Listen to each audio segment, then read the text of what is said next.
Donc au niveau de l'or, cette fois-ci on va parler de l'or. Donc l'or, est-ce que l'or va exploser à la hausse? C'est la question que j'avais posée déjà la semaine dernière lors du dernier live. J'avais posé la question, est-ce que l'or va exploser à la hausse ou pas? Et où va l'or finalement? On voit qu'on est sur les plus hauts d'il y a 8 ans. Donc ça c'est assez important. C'est-à-dire que le niveau sur lequel on est actuellement sur l'or, c'était le niveau sur lequel on était il y a 8 ans. Et ça fait plusieurs années qu'on n'est que en hausse sur l'or. Donc où va l'or finalement? Est-ce que l'or peut exploser à la hausse? Est-ce qu'on va avoir une hausse encore sur l'or, même si on est sur des niveaux historiques qui datent de 8 années? Donc on est vraiment sur des plus hauts historiques. Mais pourtant, on reste quand même plutôt haussier sur l'or. Alors qu'est-ce qui explique ça? Et pourquoi l'or peut potentiellement monter encore plus? Et pourquoi on pourrait arriver sur les niveaux historiques sur l'or? Donc on va voir ça. Donc est-ce que l'or peut exploser à la hausse ou pas?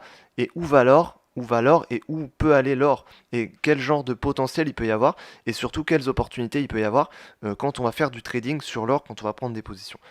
Donc ce qu'il faut comprendre déjà c'est pourquoi l'or peut monter, pourquoi il y a du potentiel sur l'or. Pourquoi l'or peut exploser à la hausse? L'or c'est une valeur refuge, c'est-à-dire que il profite des incertitudes et des taux d'intérêt bas. En ce moment, on a eu beaucoup d'incertitudes sur les marchés, c'est-à-dire que incertitude, c'est-à-dire qu'on ne sait pas si le marché va monter, si le marché va baisser, juste on ne sait pas. On a eu un crash qui était important, donc on ne savait plus, c'est-à-dire qu'il y a plein d'intervenants qui ont été complètement perdus, juste ils ne savaient plus. Il y avait une incertitude complète sur les marchés. Et on a des taux d'intérêt qui sont bas. Parce qu'on a eu un crash qui était important sur les marchés actions. Donc on a eu une forte incertitude. On s'est dit, est-ce qu'on est sur les plus bas? Est-ce que le marché va reprendre? Est-ce qu'on va baisser encore plus? Tout va s'effondrer? Est-ce qu'on va reprendre de plus belle et puis on va remonter directement sur les anciens niveaux et puis on va tout effacer? Voilà, l'incertitude, on ne savait pas, on ne sait pas, et puis même aujourd'hui, il y a encore de l'incertitude, et puis l'or est toujours à la hausse et on est sur des niveaux historiques. Et on a des taux d'intérêt qui sont bas, c'est-à-dire que les taux d'intérêt aujourd'hui, suite au crash et suite à l'épidémie, on a des taux d'intérêt qui ont diminué énormément et on est quasiment à 0%. En tout cas en Europe, ça fait déjà quelques années qu'on est à 0% de taux d'intérêt. Aux États-Unis, c'est pareil finalement, on est vraiment à 0% depuis pas très longtemps et même les taux d'intérêt aujourd'hui dans la plupart des pays du monde sont très bas et sont quasiment à 0% et même dans la plupart des cas ils sont à 0%. Donc on est sur des taux d'intérêt qui sont très bas. L'or, il n'y a pas de taux d'intérêt, l'or ne rapporte rien. Mais dans ce cas, si l'argent ne rapporte rien, si l'euro ne rapporte rien, si le dollar ne rapporte rien, pourquoi ne pas acheter de l'or? Parce que l'or, ça rapporte rien aussi. Alors quand il y a un taux d'intérêt positif sur des devises, ça peut être intéressant de garder une devise parce qu'il y a un taux d'intérêt. Mais quand il n'y a pas de taux d'intérêt, l'or, il n'y a pas de taux d'intérêt non plus. Donc voilà, forcément, ça rend l'or attrayant par rapport à ça. Parce que autant avoir de l'or que des euros dans ce cas. C'est la logique que certains peuvent avoir. Donc quand on a des incertitudes et qu'on a des taux d'intérêt qui sont bas, forcément, ça pousse l'or. Et l'or, c'est une valeur refuge. Donc il va profiter des incertitudes qu'on a sur les marchés et des taux d'intérêt qui sont bas. En plus de ça, on a les banques centrales qui ont injecté énormément de liquidités. Donc la Réserve fédérale américaine a injecté énormément de liquidités, c'est-à-dire que on a littéralement créé de l'argent, on a créé du dollar, on a créé beaucoup beaucoup de dollars récemment, depuis quelques mois, depuis la crise, la pandémie justement, par rapport au coronavirus, et puis notamment pour soutenir le marché action, pour éviter un crash très important, eh bien, ils ont injecté des liquidités. En Europe, c'est aussi ce qui s'est passé. Ça se faisait déjà depuis quelques années en Europe. Et aux États-Unis, ça s'est fait récemment. Et c'était avec un impact vraiment important. C'était fait de manière massive avec un impact important. Donc, forcément, ça diminue l'attrait de la devise. C'est-à-dire que, ok, il n'y a plus de taux d'intérêt sur le dollar, et en plus de ça, il y a de plus en plus de dollars. Donc, est-ce que c'est vraiment intéressant d'avoir du dollar? Donc, ça rend le dollar moins attrayant. Et c'est comme ça pour toutes les devises. C'est ce qui s'est passé pour toutes les devises de toute manière. On a aussi des achats massifs d'or des pays émergents. Vous avez peut-être déjà entendu parler. On voit ça souvent dans les médias, mais notamment la Chine, la Russie, c'est des pays qui achètent énormément d'or. Mais quand ils achètent énormément d'or, c'est pas juste ils achètent un petit peu d'or, c'est ils achètent beaucoup, beaucoup d'or. C'est des achats massifs. Et donc forcément, ça pousse le cours de l'or à la hausse. Et cet or, ils l'achètent la plupart du temps en dollars. L'or est principalement coté en dollars américains.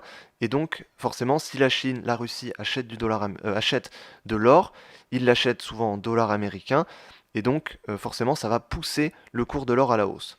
Donc, il y a aussi ça qui pousse le cours de l'or à la hausse, c'est-à-dire que on a des achats massifs d'or des pays émergents.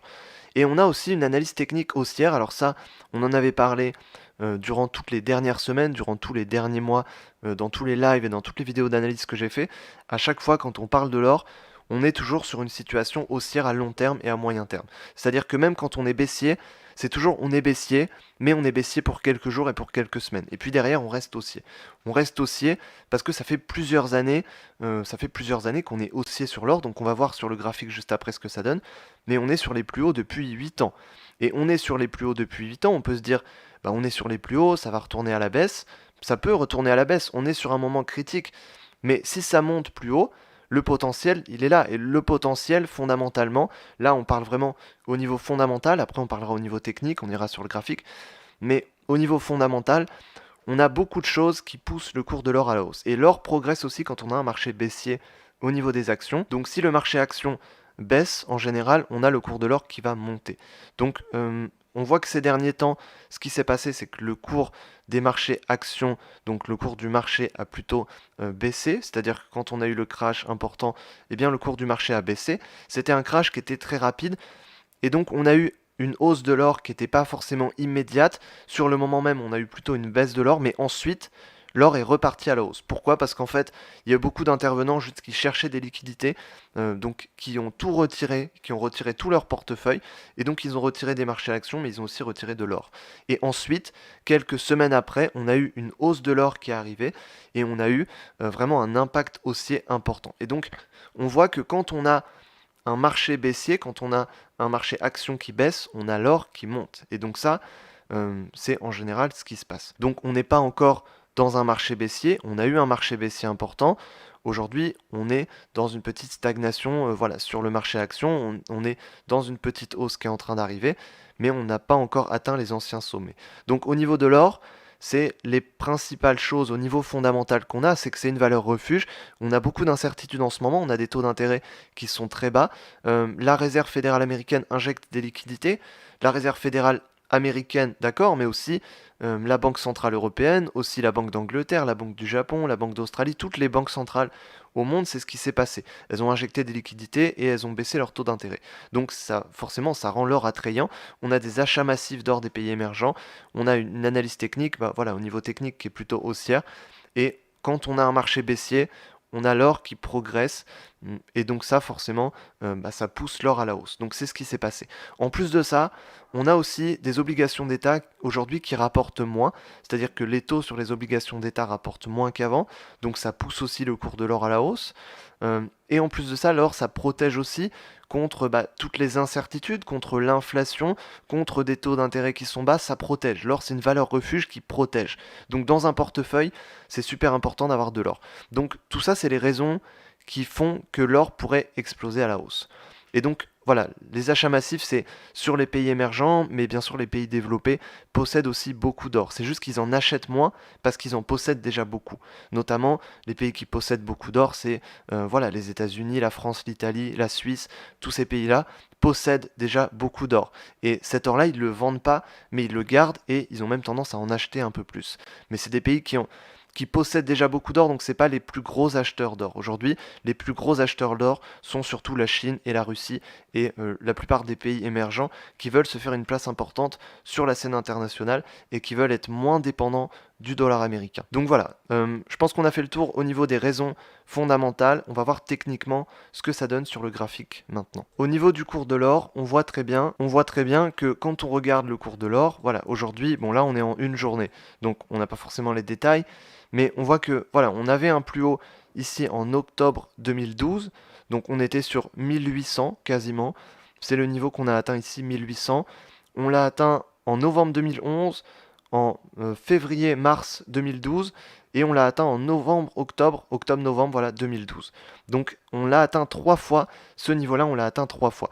Le plus haut historique, il est juste ici, il est à 1920, donc là on est sur l'or face au dollar américain, donc XAU USD, or face au dollar américain. Le plus haut historique c'est celui-là, on est à 1920 ici, c'était le plus haut de 2011, donc 2011, hein, juste avant la crise, et on voit que pendant la crise, bah, le cours de l'or a clairement monté. On voit que de 2007 jusqu'à 2011, voilà, la crise et en sortie de crise, voilà, on avait une grosse tendance haussière.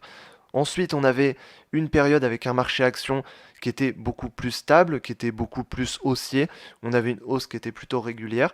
Et ça, c'était donc de 2011-2012 jusqu'à 2019, voilà, jusqu'à 2019-2020.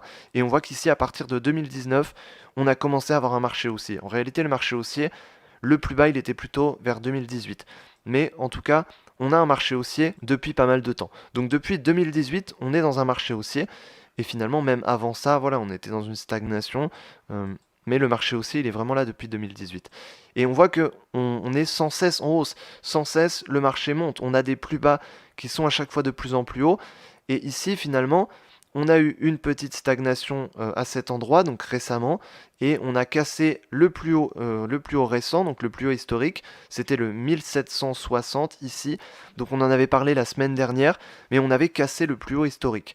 Et le fait qu'on casse cette résistance, c'était une résistance qui date quand même d'il y a 7 ans, donc d'il y a 7-8 ans, donc c'est une résistance importante.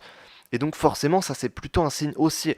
Et la semaine dernière, ce que j'avais dit, c'est que c'était plutôt un signe haussier. Et les semaines d'avant, ce que j'avais dit également, c'était que on stagnait ici, mais le potentiel, il était à la hausse et il était sur cette cassure. Et là, on commence à casser et on commence à partir plus à la hausse. Le niveau donc de résistance principale, c'est ensuite 1800, donc on n'y est pas encore, mais il y a quand même du potentiel à la hausse. Au moins à court terme, il y a du potentiel.